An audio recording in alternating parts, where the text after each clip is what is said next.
Monsieur le président, monsieur le ministre, monsieur le président de la commission des lois, mes chers collègues, la discussion que nous avons aujourd'hui se justifie par la multiplication d'actes de militants antispécistes contre des lieux et des activités symboliques de la filière viande, comme pour les parties de chasse, les élevages bovins ou autres, les abattoirs et les boucheries. Le respect de l'autorité de la loi et les droits qu'elle consacre a toujours été défendu par le groupe RDSE. Nous condamnons donc toujours les débordements que l'on observe de boucheries vandalisées et d'abattoirs incendiés. Ce sont des atteintes aux biens défendus par le code pénal qui méritent d'être poursuivies et sanctionnées. Elles le sont d'ailleurs déjà dans les conditions que permettent notre système carcéral à bout de souffle, une réalité administrative qui n'échappe à personne ici. Notre rapporteur nous indiquait ce matin avoir reçu la confirmation de la chancellerie que des instructions avaient été passées afin de mieux sanctionner les entraves lorsqu'elles entrent dans le champ de l'article 431-1, ainsi que les intrusions, les vols et violences avérées.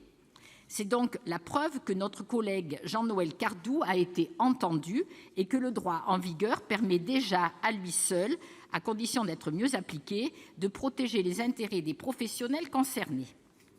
Conformément aux arguments juridiques de clarté de la loi pénale et de proportionnalité qui ont été avancés en commission des lois, nous nous inquiétons des atteintes aux libertés d'expression et de manifestation qui pourraient en résulter, y compris pour les professions que la proposition de loi vise à protéger. Elles ont d'ailleurs donné en premier lieu à un rejet du texte par la commission des lois. Pour remédier à ces situations, la proposition de loi propose en effet de remplacer les termes « à l'aide de menaces » par les termes « par tout moyen ». Et en outre, la notion de délit d'entrave serait étendue, cette fois-ci, aux actions visant à empêcher la tenue de tout événement ou l'exercice de toute activité autorisée par la loi. La mention « par tout moyen » pourrait donner lieu à des interprétations plus extensives dans les juridictions, alors que la rédaction actuelle bénéficie d'une interprétation stable et restrictive. En commission, nos voix ont été massivement unanimes pour s'opposer à l'adoption de dispositions pénales manquant de caractérisation et donc de clarté. Dans la même veine, le principe de proportionnalité de peine constitutionnellement garanti s'oppose à ce que soient sanctionnées de la même manière des entraves à l'exercice des libertés fondamentales et celles d'activités de loisirs ou encore toute autre activité, simplement parce qu'elles seraient autorisées par la loi. Par ailleurs, lorsque l'article L431-1 a été inséré dans le code pénal, l'objectif a été de créer un délit spécifique pour sanctionner la perturbation de l'exercice de certaines libertés fondamentales avec des garde-fous. Il faut prouver une action concertée et l'existence de menaces. Et en plus de cet article 431-1, il existe d'autres dispositions pénales qui permettent de condamner les auteurs de violences ou de menaces de violence. En définitive, si nous nous indignons face à tout ce qui fait obstacle à l'exercice des libertés, une majorité du groupe RDSE considère qu'il n'est pas opportun d'élargir le champ d'application de l'article 431-1 du Code pénal. Or, l'amendement Prince, qui a obtenu l'avis favorable de la commission des lois ce matin, ne nous permet pas de lever toutes nos inquiétudes.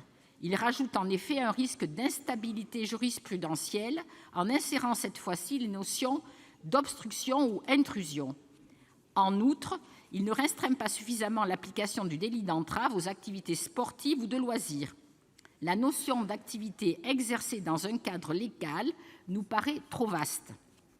Nous sommes toutefois désireux d'apporter une réponse utile aux problèmes posés par ces obstructions ou intrusions, source d'angoisse pour nos concitoyens sur le terrain.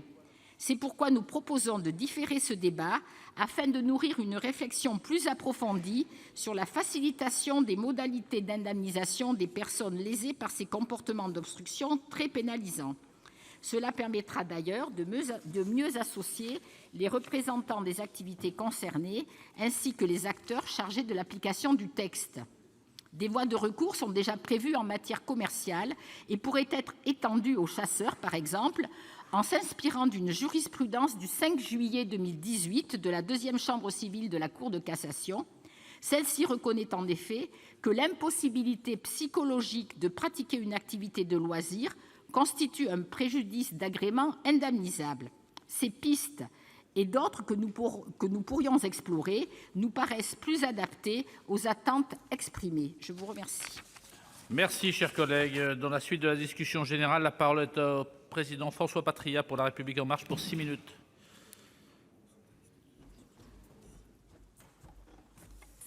Monsieur le président,